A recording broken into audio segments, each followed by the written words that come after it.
Hello बच्चों, welcome back to my YouTube channel maths education. बच्चों, हम लोग पिछली क्लास में वीडियो में देखे थे रासायनिक अभिक्रिया क्या होती है उसके बारे में पढ़े थे। उसमें हम हल्का फुल्का अभिकारक और उत्पाद के बारे में बताए थे, लेकिन डिटेल से नहीं बताए थे, बस हल्का उसके बारे में बताए थे। आज हम लोग पूरा अच्छी तरह से पढ़ेंगे कि अभिकारक क्या होता है और उत्पाद क्या होता है। ये समझा देंगे कि अभिकारक किधर होती है और उत्पाद किधर होता है। ये एकदम आसान से हम ये बताए थे। कोई भी अभिक्रिया में यदि कोई भी पदार्थ भाग लेता है तो उसे अभिकारक कहते हैं ना। तो अब देखिए, हम बोलते हैं क्या ये मेरा अभिकारक है, ये दोनों भाग ले रहा है, लेकिन एक सिंपल मेथड से बताते हैं, बहुत आसान तरीका से, जो आपको एकदम तुरंत समझ में आ जाए। होता क्या है, आप ये एरो देख रहे हैं ना, इस एरो के बाईं साइड, इस एरो के बाईं साइड जो भी चीज आएगा, जो भी पदार्थ अभिक्रिया में रहेगा, वो हमारा अभिकारक कहलाएगा। ये दोनों देखिए, ये दोनों अभिक्रिया में भाग ले रहा है, इसको अभिकारक बोलेंगे। इस एरो के बाईं साइड है ना, ये बीच में एरो है, ये अभिक्रिया मतलब अभिक्रिया होने दिखा रहा है और ये भाग ले रहा है, ठीक है। तो ये जो एरो के बाईं साइड रहेगा ये अभिकारक कहलाएगा, और एरो के दाईं साइड इसको उत्पाद बोलेंगे। क्या बोलेंगे? प्रोडक्ट बोलेंगे, इसको प्रोडक्ट बोलेंगे। एरो के लेफ्ट साइड में हमारा रिएक्टेंट आएगा और एरो के राइट साइड में हमारा प्रोडक्ट आएगा, ठीक है।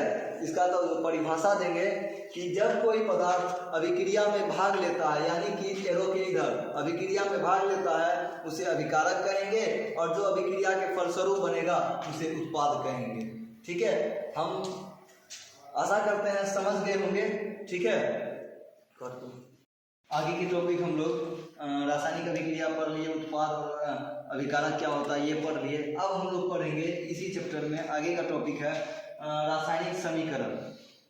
रासायनिक समीकरण है क्या? रासायनिक समीकरण का इंग्लिश होता है केमिकल इक्वेशन, ठीक है।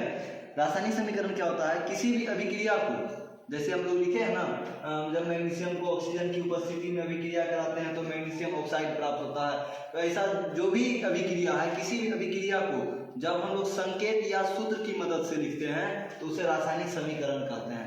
अब संकेत क्या है, सूत्र क्या है? तो जैसे देखिए, हम लोग तत्व की बात करते हैं, जैसे मैग्नीशियम की बात करेंगे, हाइड्रोजन की बात करेंगे, ऑक्सीजन की बात करेंगे, तो ये सब हमारा तत्व है, ठीक है ना। तो तत्व को हमेशा सिंबल से लिखते हैं। जैसे कि ऑक्सीजन की बात करेंगे O2 लिख देते हैं, हाइड्रोजन की बात करेंगे H2 लिखेंगे, मैग्नीशियम की बात करेंगे Mg लिखेंगे, कार्बन की बात करेंगे C लिखेंगे।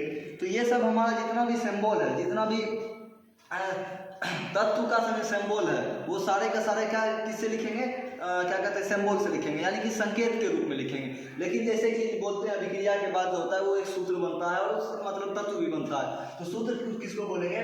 जैसे कि मैग्नीशियम ऑक्साइड की बात करते हैं, तो मैग्नीशियम ऑक्सीजन मिलकर बना, दो पदार्थ आपस में मिलकर एक पदार्थ बना, उसे क्या बोलेंगे? यौगिक बोलते हैं। यौगिक को हमेशा ज्यादातर सूत्र में लिखते हैं, यौगिक को हम लोग सूत्र में लिखते हैं, ठीक है ना। तो जैसे कि मैग्नीशियम ऑक्साइड लिखेंगे MgO, मैग्नीशियम ऑक्साइड। जल की बात करते हैं, जल का सूत्र होता है, बोलते हैं ना सूत्र बोलते हैं ना, तो जल का सूत्र। बात करेंगे कॉपर सल्फेट का सूत्र पूछेगा आपसे, CuSO4 बोल देंगे, फेरिक सल्फेट का FeSO4 बोल देंगे। तो ये सब जितना भी है सारा का सारा सूत्र है। इसीलिए किसी भी अभिक्रिया को जब हम संकेत या सूत्र की मदद से लिखते हैं तो उसे रासायनिक समीकरण कहते हैं, ठीक है। और रासायनिक समीकरण जो है वो दो प्रकार का है, एक संतुलित समीकरण, दूसरा असंतुलित समीकरण। संतुलित समीकरण का इंग्लिश जो होता है वो क्या कहते हैं? बाइलेंस मीन्स संतुलित होता है, और समीकरण का इंग्लिश होता है इक्वेशन, ठीक है ना। तो संतुलित समीकरण का इंग्लिश जो होगा वो बैलेंस इक्वेशन होगा, और असंतुलित अनबैलेंस इक्वेशन, ठीक है ना, अनबैलेंस्ड इक्वेशन होगा। तो ये समझ गए होंगे, आशा करते हैं कि ये टॉपिक भी समझ गए होंगे। अगली क्लास में हम लोग इसका डिफिनेशन लेके आएंगे, संतुलित समीकरण और असंतुलित समीकरण का नेक्स्ट क्लास में डिफिनेशन लाएंगे। यदि वीडियो पसंद आती है तो लाइक करें, कमेंट करें, शेयर करें, और अपने दोस्तों कमेंट कीजिए। नेक्स्ट वीडियो में ना ही कमेंट आया था ना ही लाइक आया था, कम से कम लाइक कमेंट जरूर कर लीजिएगा ताकि इनको मोटिवेशन मिलेगा, ठीक है। और इस चैनल पे हर एक सुविधा मिलेगी आपको। मैथ का भी बहुत जल्द वीडियो आने वाला है, आप लोग बस चैनल पे बने रहिएगा।